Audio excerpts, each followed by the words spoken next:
Hello everyone. In this video we're going to be taking a look at an article from The Guardian that was published on May 24th, written by Rowena Mason, who's the deputy political editor over there. They've got it filed under Brexit. Boris Johnson, UK will leave EU in October, deal or no deal. Tory leadership frontrunner set out hardline Brexit stance after Theresa May's resignation. About freaking time she resigned.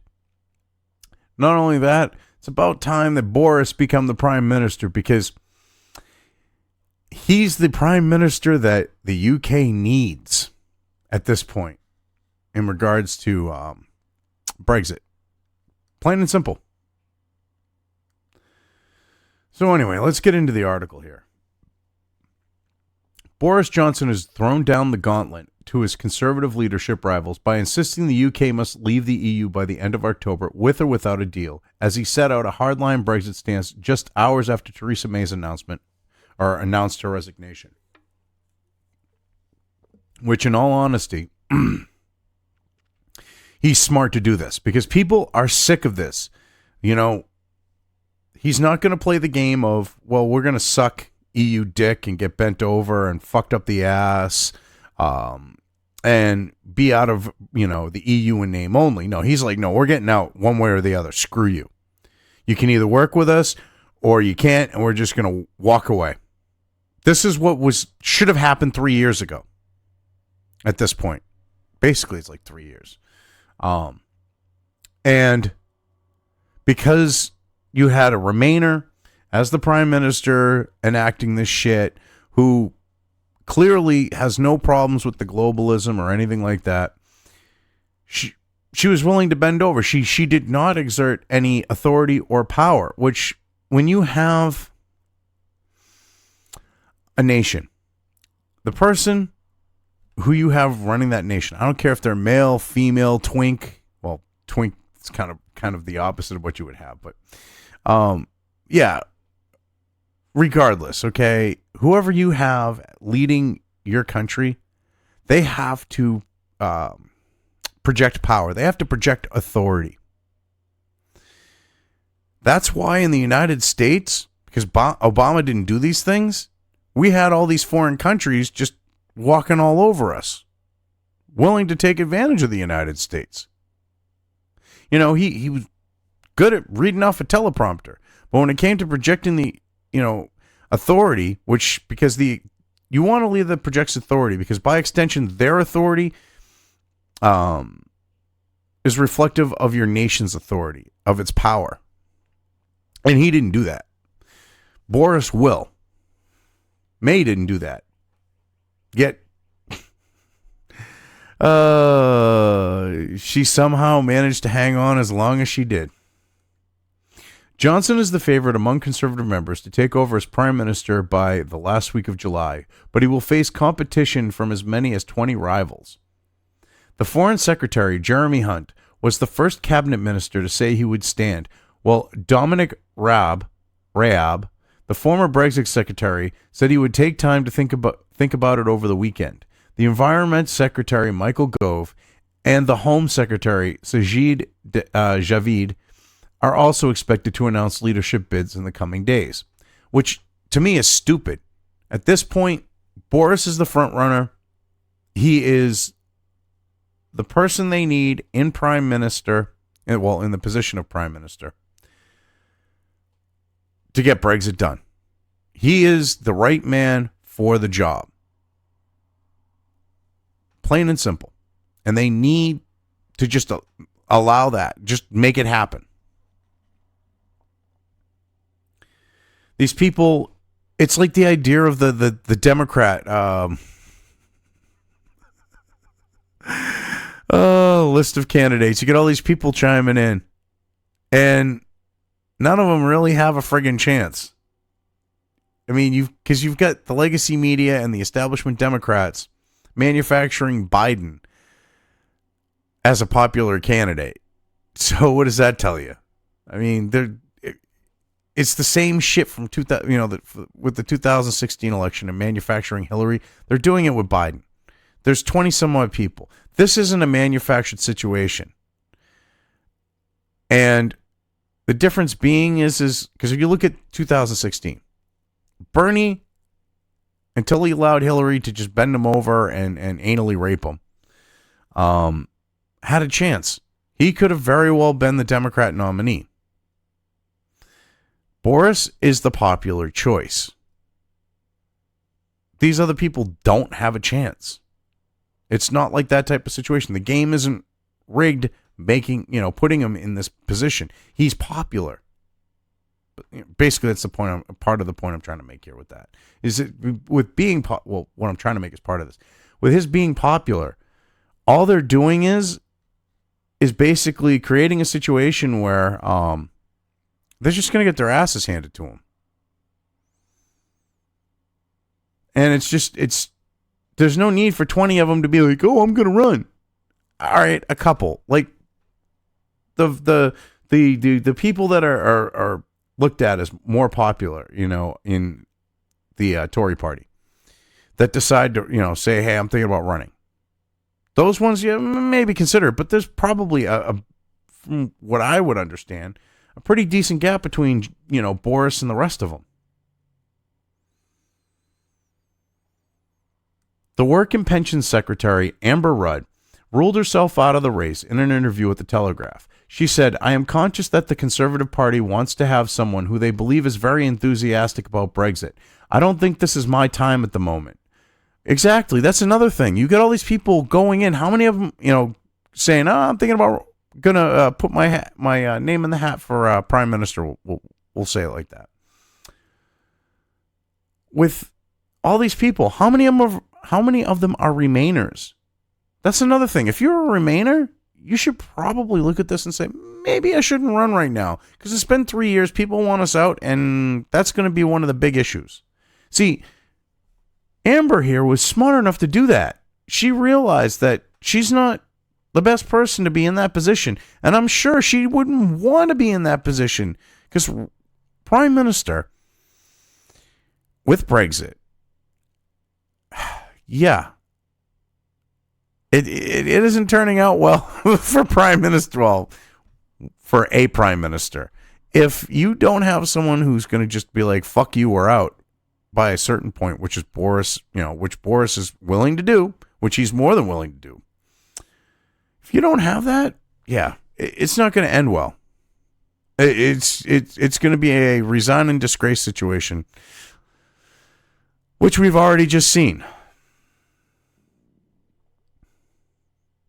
Despite her Remainer credentials, she did hint that she could back Johnson's bid, saying that they have worked together in the past and got on perfectly well. See, that's another thing.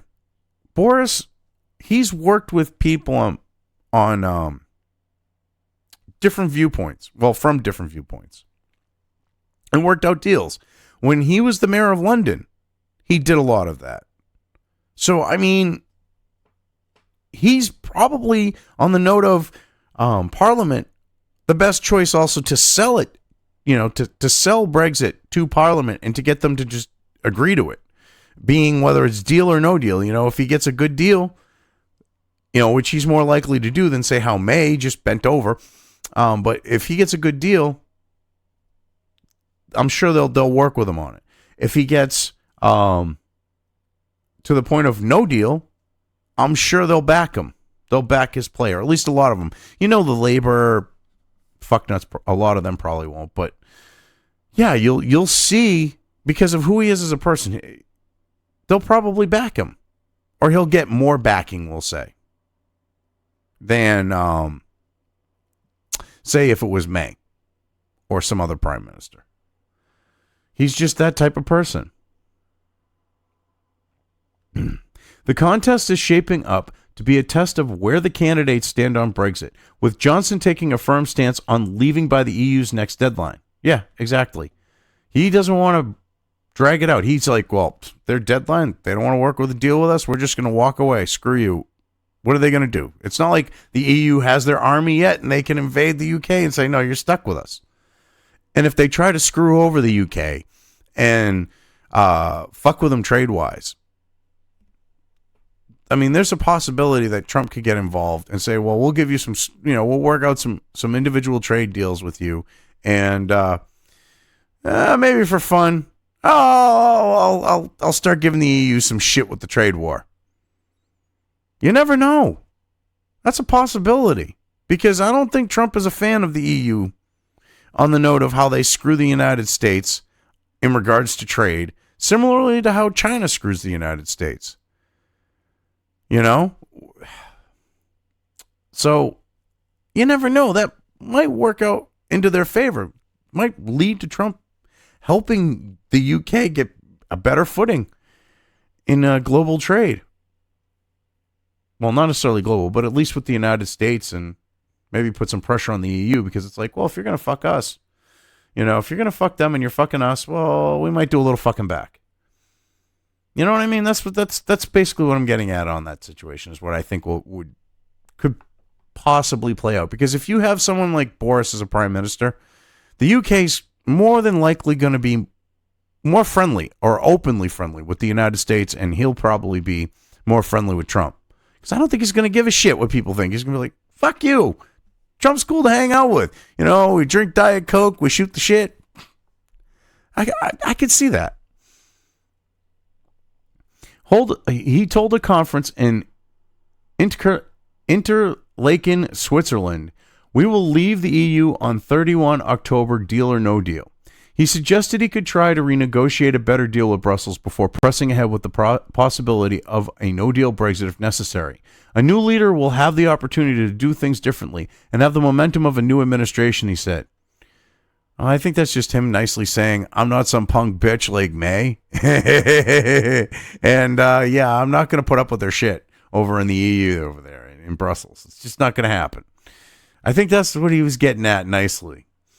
A supporter of Johnson said he would make an effort to secure changes to the current deal to try to ensure the Northern Ireland border backstop would not endure indefinitely, but he would press ahead with leaving on 31 October if he cannot be agreed with, if that cannot be agreed with the EU 27. Why is there a 27 after the EU? Okay. But in all honesty, if you have to go back to border controls in Ireland, I know it sucks. My Irish heritage, my grandfather was 100% Irish. My family's not a fan of the whole Northern Ireland thing, would want to see a reunited Ireland. My grandfather was very passionate about that. And it was instilled in me. But you know what? I would have no problems with the border controls going back in if it meant the UK had its sovereignty. I could deal with that.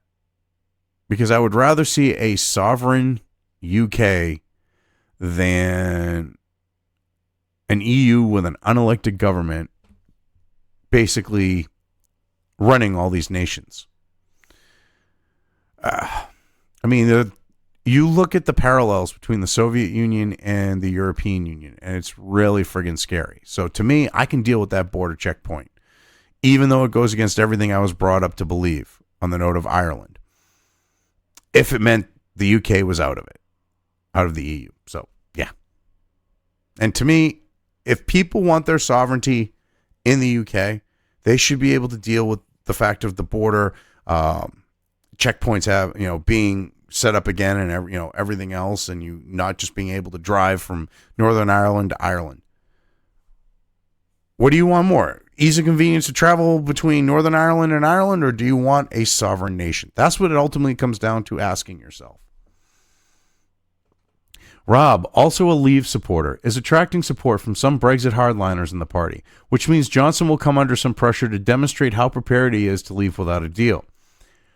Considering Johnson has been talking about getting the UK, the British people out of the EU for years and been very adamant about it, I think he's made it pretty clear that he would do it regardless of a deal. Avowedly, soft Brexit candidates such as Rory Stewart, the International Development Secretary, will be keen to position themselves as a choice for those who oppose leaving without a withdrawal agreement.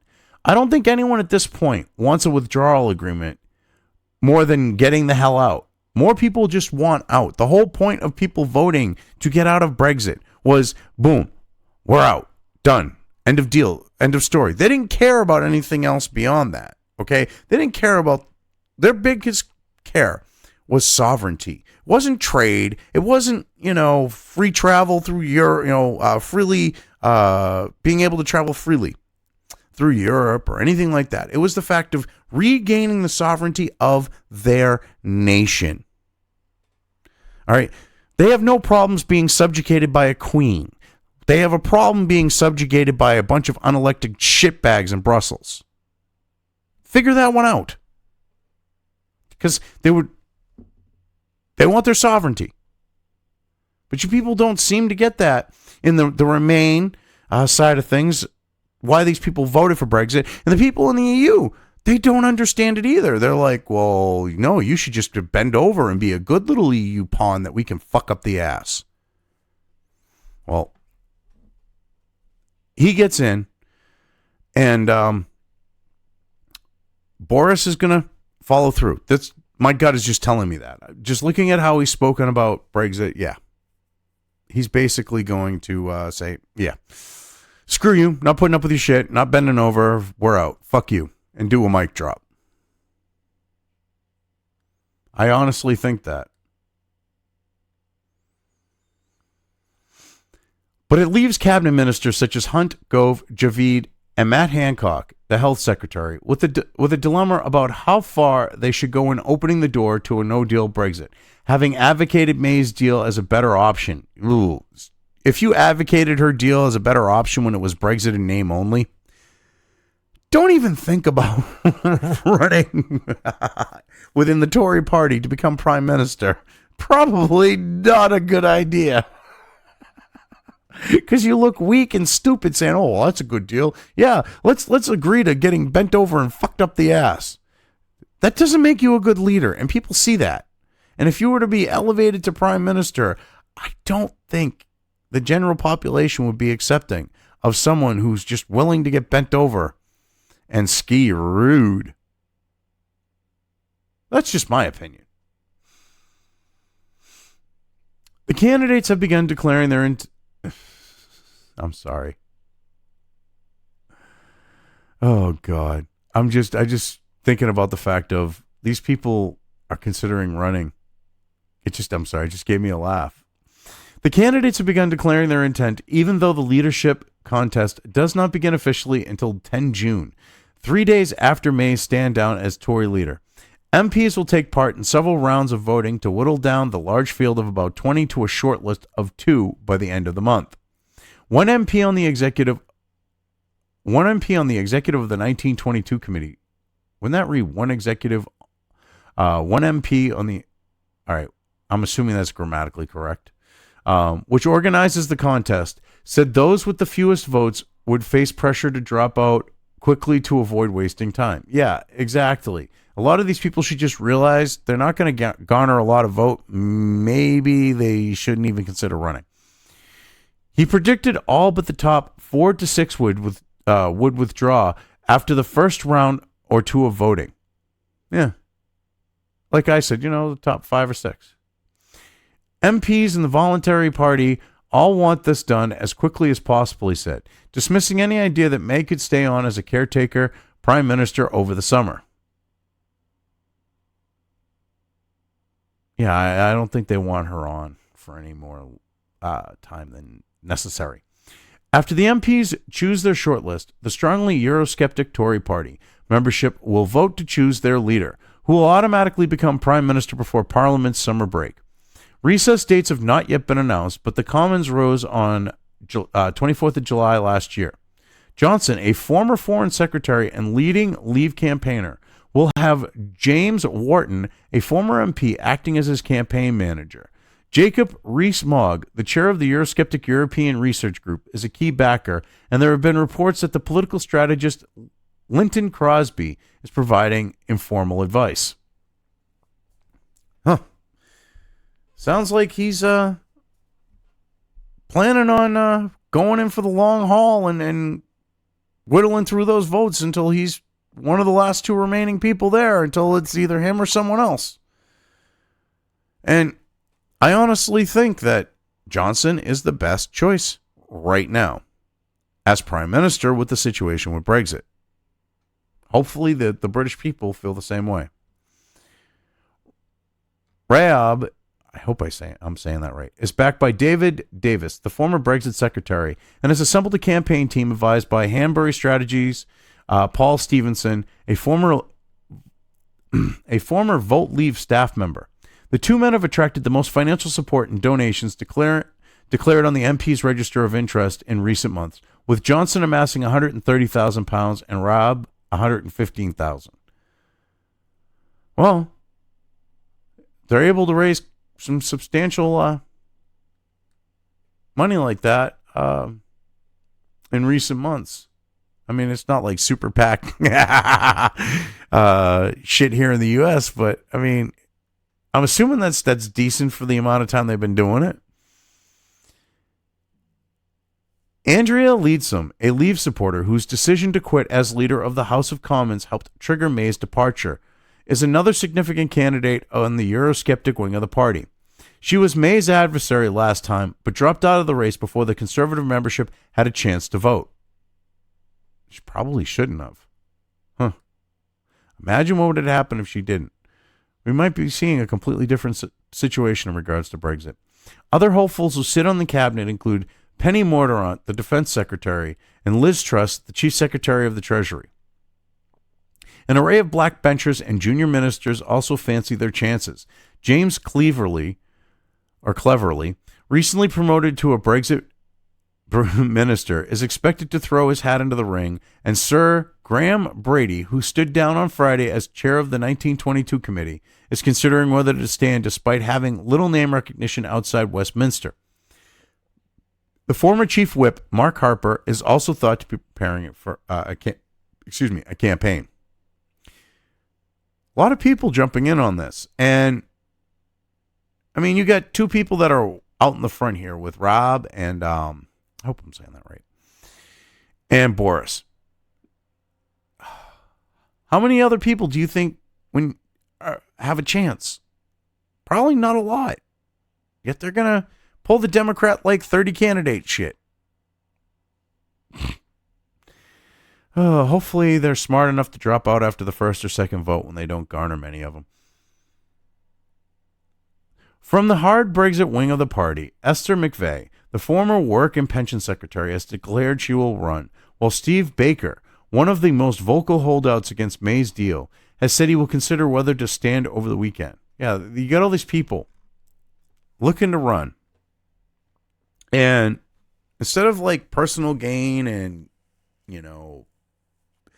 getting your ass in a seat of power, you would think these people would, at this point, with Brexit dragging out for 3 years, the EU saying, oh, this is all you're going to get, and May just bending over and taking it, just getting anally raped, and pounded hard, like she was.